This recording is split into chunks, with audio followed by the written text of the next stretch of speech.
తెలంగాణలో పార్టీ మారిన 10 మంది ఎమ్మెల్యేలను స్పీకర్ సార్ విచారణ చేస్తున్నాడు.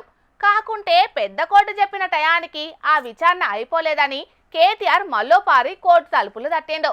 ఇగ్యాల పెద్ద కోర్టు చెప్పిన మాటలింటే చలికాలంలో కూడా చెమటలు పట్టేటట్టే ఉన్నాయి. మరా ముచ్చట్లని పురాగార్చుకుందాం పాండ్రోలా. దాని కింద ఇట్లనే కోర్టు ధిక్కరణ చేస్తే జైలు కూడా పంపించడం జరిగింది. ఎవరైనా పంపించండి. Is the citizen of India. After that ఈ స్పీకర్. ఇక్కడ స్పీకర్ కాదు, ఇక్కడ కన్ఫ్యూజన్ ఏంటంటే అందరు స్పీకర్ అనుకుంటున్నారు. స్పీకర్ కాదు, తను ఒక tribunal chairman. So tribunal chairman వారు హైకోర్టుకి సుప్రీంకోర్టుకి వాళ్ళు అనుకునే ఉంటారు. They are not supreme and they are not above the law. వకీల్ సాబు ఏం చెప్పిండో సౌండ్ నానుల్లా. ఎమ్మెల్యేల అనర్హత విషయంలో స్పీకర్ సార్ కు సుప్రీంకోర్టు ఇచ్చిన గడువు లోపల నిర్ణయం తీసుకోకుంటే కోర్టు కఠిన చర్యలు తీసుకునే ఛాన్స్ ఉన్నదట. ఫిరాయింపు ఎమ్మెల్యేల మీద వచ్చే వారం లోపలనే స్పీకర్ సారు నిర్ణయం తీసుకోవాలి. లేకుంటే స్పీకర్ కోర్టును ధిక్కరించినట్టే అయితది. స్పీకర్ కు రాజ్యాంగ రక్షణ లేదని ఇదివరకే చెప్పినాం కాబట్టి కొత్త సంవత్సరం ఎక్కడ జరుపుకోవాలనో ఆయననే డిసైడ్ చేసుకోవాలని గట్టి వార్నింగ్ ఇచ్చింది పెద్ద కోర్టు. పార్టీ మారిన 10 మందిలా ఇప్పటి వరకు 8 మంది మాత్రమే స్పీకర్ సార్ తోని మాట్లాడిర్రు. వాళ్ళు మేము ఇంకా కూడా బీఆర్ఎస్ పార్టీలోనే ఉన్నాము, మేము పార్టీ మారలేదని ఖరాఖండిగా చెప్పిర్రు. ఇక ఎమ్మెల్యేలు కడియం శ్రీ గారి దానం నాగేంద్ర అయితే అసలు దీని మీద సప్పుడే వేయలేదు. అంటే ఈ ఇద్దరు ఎమ్మెల్యేల మీదనే స్పీకర్ సార్ వేటేసే ఛాన్స్ ఉన్నది. మిగిలిన వాళ్ళు అనర్హత వేటు నుంచి తప్పించుకున్నట్టేనా అని అడిగితే వకీల్ సాబు ఏమన్నాడో ఈనుండ్రి. ఆ రోజు నేను అదే చెప్పాను, ఈ రోజు అదే చెప్తాను, రేపు కూడా ఇదే చెప్తాను. 100% 10 స్థానాలకు ఉప ఎన్నికలు వస్తాయి. ఆ రోజు నేను అదే చెప్పాను, ఈ రోజు అదే చెప్తాను, రేపు కూడా ఇదే చెప్తాను. 100% 10 స్థానాలకు ఉప ఎన్నికలు వస్తాయి. విన్నారు కదా, 10 స్థానాలకు పక్కాగా ఉప ఎన్నికలు వస్తాయట. 10 మంది ఎమ్మెల్యేలు పార్టీ మారినట్టు పక్కాగా ఆధారాలు ఉన్నాయట.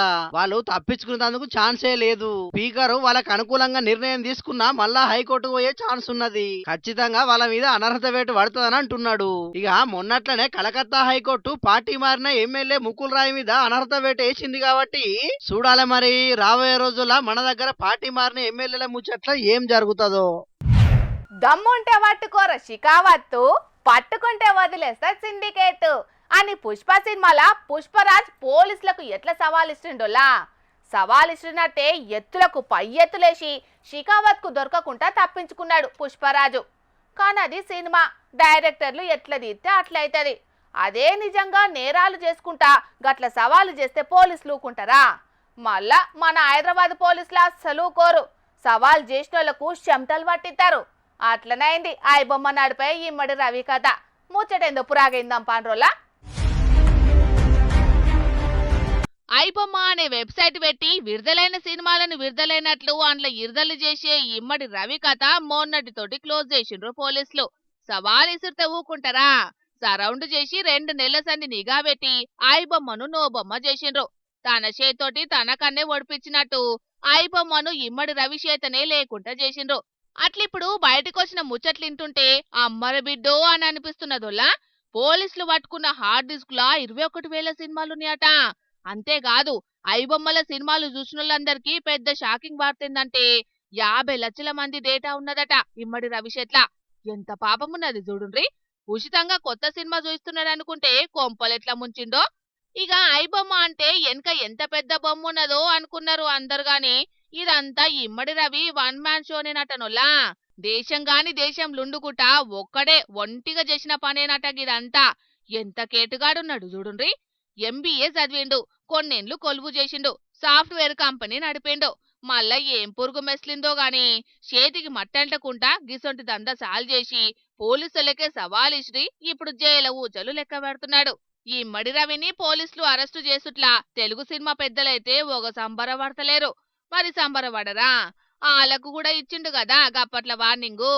అందుకే సజ్జనార్ సారు విలేకరుల మీటింగ్లు పెడితే సినిమా పెద్దలు కూడా మైకుల ముంగట మాట్లాడి పోలీసులకు క్షణార్థులు చెప్పుకున్నారు. ముందుగా సజ్జనార్ సార్ ఏమన్నాడు ఏనుండ్రి. మొత్తం ఫిలిం ఇండస్ట్రీకి చాలా నష్టం జరిగింది. ఇక్కడే కాదు, దేశంలో కాదు, ప్రపంచవ్యాప్తం కూడా చాలా పీడిస్తున్న సమస్య పైరసీ. దానిపైన మనము హైదరాబాద్ సిటీ పోలీసు, అదేవిధంగా తెలుగు ఫిలిం ఇండస్ట్రీ ఈ ఒక పైరసీ ముప్పుని ఎట్లానే మనము అరికట్టాలి, మనం ఇది ఫైట్ చేయాలని చెప్పి చాలా ఒక దృఢమైనతోని ఒక సంకల్పంతోని మనము పనిచేయడం జరిగింది. దీని ఒక భాగంగానే ఈరోజు ఒక మాస్టర్ మైండ్ మన ఎమ్మిడి రవి ఈ ఐబొమ్మ బొప్పం టీవీ అని చెప్పి మీ అందరు కూడా తెలుసు, ఈజ్ అ మాస్టర్ మైండ్ ని మనం మొన్నే అరెస్ట్ చేయడం జరిగింది. అటెంకా సినిమా వాళ్ళు మాట్లాడితే అందులో నిర్మాత దిల్ రాజు సారు గిట్లా అన్నాడు. ఐబొమ్మ అనే వెబ్సైట్ని, దానికి సంబంధించిన వ్యక్తుల్ని పట్టుకోవడం అనేది Telugu film industry, Indian film industry చాలా హైదరాబాద్ పోలీస్కి అండ్ తెలంగాణ పోలీస్కి ధన్యవాదాలు తెలుపుతున్నాం. గీదిట్లుంటే బిఎస్ఎన్ఎల్ సంస్థల చిన్నగా కొలువు చేసుకుని బతుకుతున్న కన్న తండ్రికి కొడుకు గిసొంటోడని అస్సలు తెలియదట. ఉంటే తింటాడట, లేకుంటే పస్తులుంటాడట పాపం. మరి ఇలాంటి పనులు చేస్తుంటే నాకు తెలియదు, మీరు అందరూ చెప్తేనే నాకు తెలిసింది. అప్పుడు ఈ వార్తలు చూస్తే నాకు అర్థమైంది ఎందుకు ఇలాంటి రాంగ్ స్టెప్లు వేయడం. మనకు ఉండేది మనకు చాలు కదా, భగవంతుడు పెట్టింది. పరిగెట్టి పాలు తాగే కంట నిలబడి నీళ్ళు తాగితే చాలు కదమ్మా, ఎందుకు రిస్క్. ఇప్పుడు ఏమయ్యాడు, పోలీసులు వాళ్ళు అరెస్ట్ చేశారా? ఇలాంటి పరిస్థితి ఎప్పుడైనా వస్తుంది తెలియాలి, ఏ తప్పు చేసినట్టు కానీ తెలియాలి. అది కన్న తండ్రైనా పాపం మండింది, తప్పు తప్పేనని ఎంత కరెక్ట్గా మాట్లాడిండో ఇన్నారు కదా. కానీ ఠాగూర్ సినిమాల చిరంజీవి క్యారెక్టర్ కున్నట్టే ఇమ్మడి రవి అభిమానులు మాత్రం మా దేవుడు నువ్వేనయ్యా అన్నంత రేంజ్ లా లేపుతున్నారు సోషల్ మీడియాలా. టికెట్ల రేట్లు అడ్డగోలిగా పెంచి పేద జనాలను సినిమా చూడనీయకుండా చేసిండ్రు. అసొంటి యాల ఐబొమ్మ చెయ్యబట్టి పేదలు సినిమాలు చూడగలిగినరని మస్తు తారీఫ్ చేస్తున్నారు ఇమ్మడి రవిని. ఇంకొంతమంది ఏమో ఇమ్మడి రవిది తప్పైతే ఐబొమ్మల సినిమాలు చూసిన ప్రతి ఒక్కరిది తప్పే అని అంటున్నారు. ఆవు ఈ రెండు ముచ్చట్లు కూడా వాజిబే. అయితే తప్పు తప్పేనోలా, దీనికి పరిష్కారం అయితే ఇదొక్కటే కాదు. ఐబొమ్మ ఎందుకు పుట్టిందో, అదంతా ఎందుకు ఫేమస్ అయిందో, పేదలు టాకీస్లల్లో సినిమాలు ఎందుకు చూస్తలేరో సినిమా వాళ్ళే ఒకసారి గుండె మీద చేసుకొని ఆలోచించాలి. గప్పుడే మళ్ళా ఇటువంటి తప్పులు జరిగాయని అంటున్నారు సినిమా అభిమానులు. మరి ఆ రూట్లో ఏమన్నా చర్యలు గిట్లా తీసుకుంటారో లేదో చూడాలిగా. ఈ నడుమ చాలా మంది ఏది అవసరం పడ్డా పల్క ఫోన్లు తీసుడు, ఒత్తుడు, ఆర్డర్ పెట్టుడు, 10 నిమిషాలలోనే తెప్పించుకున్నాడు అలవాటు అయిపోయిందోల్లా. దుకాణానికి పోయి నచ్చిన వాటిని దేవులాడు, నచ్చినాక ధరకాడ బేరమాడి వాటిని కొనుక్కునుడు మస్తు బరువైతున్నది. ఇక ఏదైనా ఫోన్లలోనే సెలెక్ట్ చేసుకుంటే వాళ్ళే ఇంటికాడికి తెచ్చిస్తున్నారు. కాబట్టి అమ్మేటోళ్ళు కూడా ఆన్లైన్లోనే అమ్ముతున్నారు, కొనేటోళ్ళు కూడా ఆన్లైన్లోనే కొంటున్నారు. అట్లా ఒక మోతవారి ఆన్లైన్లో ఏం అమ్మకానికి పెట్టిండో చూడుండ్రో పారి. ఆన్లైన్ అమ్మకాల ముచ్చట అని చెప్పి తహసీల్దార్ ఆఫీసును చూపిస్తున్నారేందని అనుకుంటున్నారా? ఆన్లైన్ లో అమ్మకానికి పెట్టింది ఏందో కాదు, ఈ తహసీల్దార్ ఆఫీస్నే. అది కూడా డెడ్ చీపు, ఉత్త 20,000 రూపాయలకే. అవునోలా అంటేనేమో ఏకంగా ప్రకాశం జిల్లా గిద్దలూరు తహసీల్దార్ ఆఫీస్నే OLX ల అమ్మకానికి పెట్టేటాళ్లకు దాన్ని చూసినోళ్ళంతా మోదుగాలు పర్షాన్ అయ్యారట. ఇక అధికారుల దృష్టికి వచ్చేటాళ్లకు MRO ఆఫీసును అమ్మకానికి పెట్టినోని మీద గిద్దలూరు స్టేషన్లో పోలీసులకు ఫిర్యాదు చేసిర్రు. ఇక కేసు రాసుకున్న పోలీసులు దాని మీద దర్యాప్తు కూడా చేస్తున్నారట. అమాయకుని దొరకబట్టి చార్మినార్ ను రవీంద్ర భారతిని అమ్మకానికి పెట్టినట్టు ఓ సినిమాలో ఇదివరకు చూపించారు కదా. మరి వీడు దాన్ని ఇన్స్పిరేషన్ గా తీసుకున్నాడో లేకుంటే ఇట్లా చేసి ఫేమస్ అవుదాం అనుకున్నాడో తెలియదు గాని ఏకంగా గిద్దలూరు తహసీల్దార్ ఆఫీస్ ని OLX లో అమ్మకానికి పెట్టి వార్తల్లో నిలిచిండు. ఇక ఇప్పుడు గిద్దలూరు ఏరియా మొత్తం దీని మీదనే చర్చ నడుస్తున్నది. మరిగా పబ్లిక్ ఆన్లైన్ లో అగ్గువ కత్తున్నాయి కదా అని దేన్ని పడితే దాన్ని కొంటామని ఆలోచనలు చేయకూర్రి. ఇక గిసొంటి కంత్రిగాలు మీ దగ్గరికించి ఆ పైసలు లూటీ చేసి ఆటెంక జాడ పత్త లేకుండా పోతారు. కాబట్టి జర జాగ్రత్తగా ముందుగానే అన్ని తీర్ల చూసుకోర్రి. మరి ఏమంటున్నావు? పబ్లిక్ ఇప్పుడు మా రాముల తాత వార్త తీసుకొచ్చేయాల కదా, మరి పెద్ద మనిషి ఇయ్యాలే ముచ్చట పట్టుకొస్తాడు, అరుచుకుందాం పారి. ఓ తాత ఏం చేస్తున్నావే? 5,000 లక్షలు మన పార్టీలో గంజాయి మొక్కలున్నాయి, కలుపు మొక్కలున్నాయి, వాటి అన్నింటినీ పీకి పారేయాల్సిన అవసరం ఉన్నదిరా. వాటిని మొత్తం ఇట్లా నలిపి పారేయాలి రాచడం, లేకుంటే మన పార్టీ మున్పటి లెక్కనే ఎప్పటి చిప్ప ఎనుగులు అన్నట్టే అవుతుంది. మరి కలుపు మొక్కలే ఇవ్వలే చెప్పరాదా డైరెక్ట్? నన్ను అడుగుతాను మీద డైరెక్ట్ చెప్పరాదు అని నీకు తెలుతలేదా? ఊళ్ళో పార్టీ అధ్యక్షునివి నా అంత మొగోళ్ళు లేడు, నా అంత పీకుడుగా లేడు అని బాగా అడ్డం నిలువు మాట్లాడుతుంటావు. మన దాంట్లో ఉన్న కలుపు మొక్కలు ఎవరో తెలుతలేదు నీకు? నిన్నెందుకు అడుగుతాను నేను? ఈయన ఇంట్లో ముసల్దాంతోనే పంచాయతీలు నెగలాడు గాని బయట పార్టీల పంచాయతీలు తెంపుతాడట. అంత అవసరమానే తాత నీకు? మన చెయ్యి పార్టీలనే వండుకుంటా, మన చెయ్యి పార్టీలనే గెలిచి మన పార్టీలే మన పార్టీకి వ్యతిరేకంగా ప్రచారం చేస్తారా? మొన్నటికి మొన్న జూబ్లీ హిల్స్ ఎలక్షన్ అప్పుడు టీవీలలో ఏమని ముచ్చట్లు చెప్పినరా వాళ్ళు? మన చెయ్యి పార్టీ గెలవది, తుక్కులో ఓడిపోతుంది, బీఆర్ఎస్ పార్టీ గెలుతుంది, కారు పార్టీ రువ్వడి బాగున్నదని చెప్పి చెప్పలేదా? మరి మన పార్టీలో గీత మాట్లాడినప్పుడు మన ఇజ్జతి దక్కుతుందా చెప్పు? ఎత్తనో తీరుగా జూబ్లీ హిల్స్ ఎలక్షన్లల్లా బయటపడ్డాం కాబట్టి ఇజ్జత్ దక్కింది. లేకుంటే మన ఇజ్జత్ మన పరువు ఎంత పోవు, మన చేయి పాచి పరువు అవు కాయా. ఇంతకు అట్లా మాట్లాడినోళ్ళు ఎవలు? మీ పార్టీలో ఉన్న ఆ గంజాయి మొక్కలు కలుపు మొక్కలు ఎవలు? అది చెప్పరాదు ముసలోడా, ఏమో దీర్ఘాలు దియబడుతుంది. ఎవ్వరు అనేది నాకు కూడా తెలియదు. గా మా సంపత్ కుమార్ అని చెప్పిండు, నేను వీనికి చెప్తాను గంతే. ఆ సంపత్ కుమార్ అన్న ఏం చెప్పిండు? నువ్వు ఏం అర్థం తీసుకొని అన్నకు చెప్తున్నావు? అది చెప్పే ముందుగాల. నేను చెప్పుడు కాదు, మా సంపత్ కుమార్ అనే చెప్తాడు. నువ్వే సంపత్ అన్న, నువ్వు ఏం చెప్పాలనుకుంటాను ఆ ముచ్చటేందో చెప్పా. గీ మా మింగిస కాండ్ల తింటుందట. అక్కడక్కడ కలుపు మొక్కలు కనబడతా ఉన్నాయి, వాటిని ఏరి పారేయాల్సిన అవసరం ఉంది. అక్కడక్కడ గంజాయి మొక్కలు కనబడుతున్నట్లు అనుమానం కలుగుతూ ఉంది. అటువంటి గంజాయి మొక్కలను కూడా నిలువరించాల్సిన అవసరం ఉంది, నలిపేయాల్సిన అవసరం ఉంది. పార్టీని, ప్రభుత్వాన్ని రెండింటినీ సమన్వయపరచడంలో ఉండే అనేక వ్యవస్థలను ప్రక్షాళన చేయవలసినటువంటి అవసరం ఉంది. దయచేసి దాని మీద దృష్టి పెట్టవలసిందిగా విజ్ఞప్తి చేస్తా ఉన్నా. ఓహో, మాజీ ఎమ్మెల్యే సంపత్ కుమార్ సార్ మాట్లాడిన మాటలీనా నువ్వు ఇంతగానం బట్టలు చింపుకుంటున్నావు? ఆయన ఆ సారు కొంతమంది ఫిరాయింపు ఎమ్మెల్యేల గురించి పార్టీలో ఉన్న కొంతమంది లీడర్లను ఉద్దేశించి మాట్లాడినట్టున్నాడే. ఆ సారు ఎవ్వల గురించి మాట్లాడినా కూడా మా చెయ్యి పాచిని అయితే నిప్పు అంటుకున్నది అన్నట్టే కదా. మా సంపత్ కుమార్ అన్న రూపంలో పొగ బయటికి వస్తుంది అన్నట్టే కదా. అందుకేనా లచ్చులు మన పార్టీలో ఉన్న ఆ కలుపు మొక్కలు ఇవ్వాలనేది పీక్ పారేయాలి. ఆ గంజాయి మొక్కల్ని ఇతను నలిపేయమని మన ముఖ్యమంత్రి రేవంత్ రెడ్డి సార్కి చెప్పాలి, మనమే చెప్పాలి పోయి. ఆ కలుపు మొక్కల్ని, ఆ గంజాయి మొక్కల్ని అటెంక నలిపేద్దు గాని కొద్ది రోజులలోనే మళ్ళీ ఉపద్రవం ముంచుకొచ్చేటట్టున్నదంటనే. ఆ ఏర్పాట్లు చేసుకోండి ముందుగాల.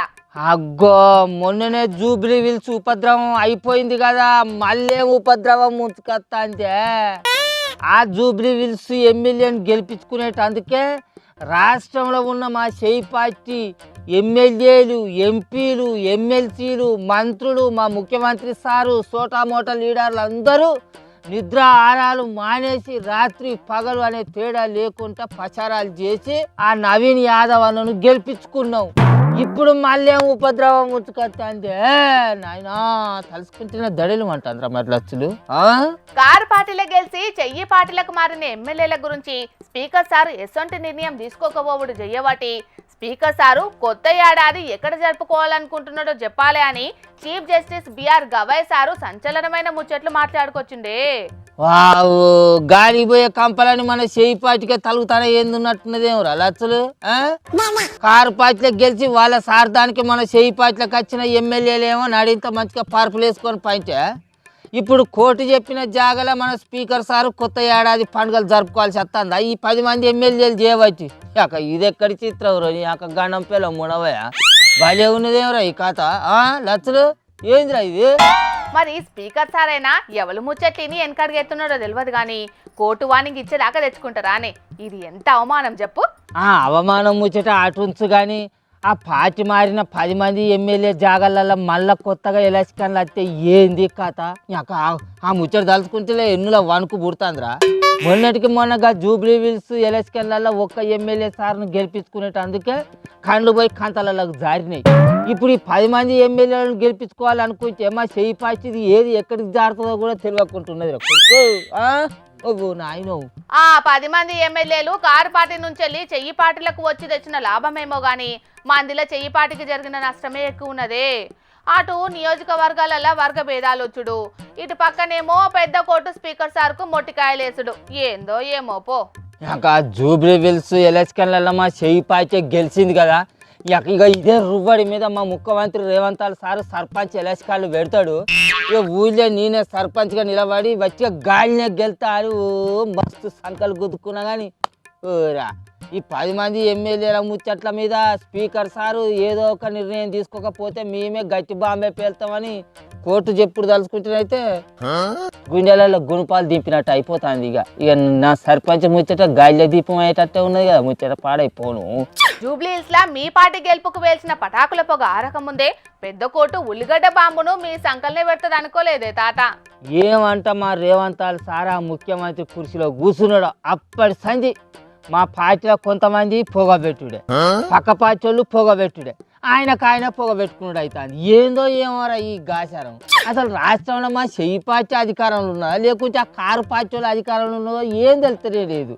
అరే దెబ్బల మీద దెబ్బలు ఏంద్రా మన చెయ్యి పాచికి ఈ దెబ్బలు వాళ్ళు ఓడిపోయినట్టే కానీ ఎల్లేలు పెట్టినా గెలిచినట్టే అనిపిస్తారు వాళ్ళు ఓడిపోయినా గెలిచినట్టే కనబడతారా మరి మనకు సరే సరే ఆ ముచ్చట్లన్నీ మీ పెద్ద పార్టీ లీడర్లు చూసుకుంటారు గాని ఇక నువ్వు ఆ మీటింగ్లు బంద్ పెట్టి నల్లొత్తాందట గా కొప్పర్ల నీళ్ళు పట్టుపో మాగా నీళ్ళు పడతా కానీ ముందుగానే అయితే నువ్వు ఆ రాసిచ్చిన వార్తలు చక్కగా చదువు మళ్ళీ మొగ్గలను రాసిస్తే ఇంకేదో అని చదువుతానమాట ఏందా పోయి మంచిగా చూసుకో అయితే కానీ అరే లక్షలు ఇప్పుడు ఆ పార్టీ మారిన 10 మంది ఎమ్మెల్యేల జాగాలలో మళ్ళీ ఎలక్షన్ వచ్చేది ఉంటే మనం పార్టీలు గీర్చీలు అన్ని పక్కకు పెట్టి మన కులపలం అందరం ఒక కట్టు మీద ఉండాలి ఎవరు ఎక్కువ పైసలు ఎక్కువ ఇస్తానంటే వాళ్ళకే మన ఓటు అని చెప్పాలి నీ తప్పు నువ్వు తప్పు గిప్ప అని నిలుగుతానవా వాళ్ళ సార్థానికి వాళ్ళు పార్టీలు మారితే తప్పు లేదు కానీ ఇక మనం ఏదో ₹4 5 ఏళ్ళకి ఒకసారి వచ్చే ఛాన్స్ రా ₹4 ఆశపడు పెద్ద తప్పారా మనం కూడా గంతే మనం సార్థం మనం చూపించాలి నువ్వు బా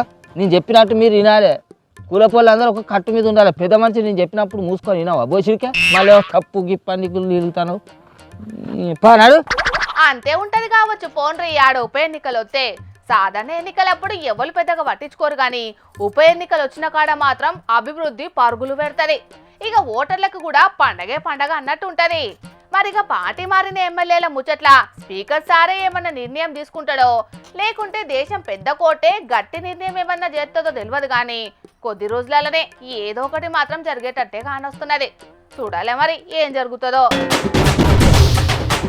బంగారం అంటే మనోళ్ళకి మస్తు పాయరం ఉంటది ఎంతంటే పెయ్యి మీద వేసుకోకున్నా సరే సందుకుల దాచిపెట్టేటందుకన్నా బంగారాన్ని కొంటుంటారు కొందరు ఇంకొందరైతే పుత్తడి మీద ప్రేమతోటి ఫోన్లు తయారు చేయించుకుంటారు వాచ్లలో పెట్టించుకుంటారు కార్లకు పూత పోయించుకుంటారు ఆఖరికి పైసలు ఎక్కువై పాయకండ్ల బేషన్లు కూడా తయారు చేయించుకుంటారు అంత పాయరం మరి బంగారం అంటే గోల్డ్ లవర్స్ కు ఏం తక్కువ కాదని గీలు చూపెడదామని ఇస్త్రీ పెట్టెను తయారు చేయించుకుంటే పోలీసులు కన్నెర చేస్తున్నారు మరి ఎందుకో ఏందో ముచ్చట చూద్దాం పాండ్రి ఈ మానం డిపో పోలీసులు ఉన్నారే అస్సలే మంచోళ్ళు కాదు బంగారం లవర్ల బాధను అసలుకే పట్టించుకోరు మానసే లేదు వీళ్ళకి పాపం బంగారం అసొంటి కాదు కాదు బంగారపు ఇస్త్రీ పెట్టెను అక్కడికి రాకుండా ఇప్పి కుప్పబెట్టిండ్రు కదా అసలు ముచ్చటేందంటే ఇద్దరు మోతవార్లు షార్జా టూర్కు పోయి మస్తు పైసలని ఖర్చు పెట్టుకొని మేలిమి బంగారం బిస్కెట్లను కొత్త ఇస్త్రీ పెట్టెలో దాచుకొని పట్టుకొస్తా అంటే శంషాబాద్ విమానం డిపోలా మురక చూసి దొరకబట్టిండ్రు ఏం తెస్తున్నారని కస్టమ్స్ వాళ్ళు అడిగి కష్టపడితే బ్రాండెడ్ ఇస్త్రీ పెట్టే సార్ దీంతోని బట్టలు మంచిగా ఇస్త్రీ అయితే సార్ అని బీదర్లో ఇసుక అమ్ముతానని కామెడియన్ ఆలి చెప్పినంత అల్కగా ఆన్సర్ ఇచ్చిండట అగో గంత దూరం పోయి మెడకాయ మీద తలకాయ ఉన్నోడెవడన్నా గీ ఇస్త్రీ పెట్టెను పట్టుకొచ్చుకుంటాడా అని అడిగితే తెల్ల ముఖం వేసిండ్రట సంథింగ్ ఈజ్ ఫిషీ అని అనుమానంతోని ఇస్త్రీ పెట్టెను మెకానిక్ తోని ఇప్పించిండ్రు ఇక ఇంకేమున్నది బంగారం మెరిచింది ఇలా బండారం బయటపడ్డది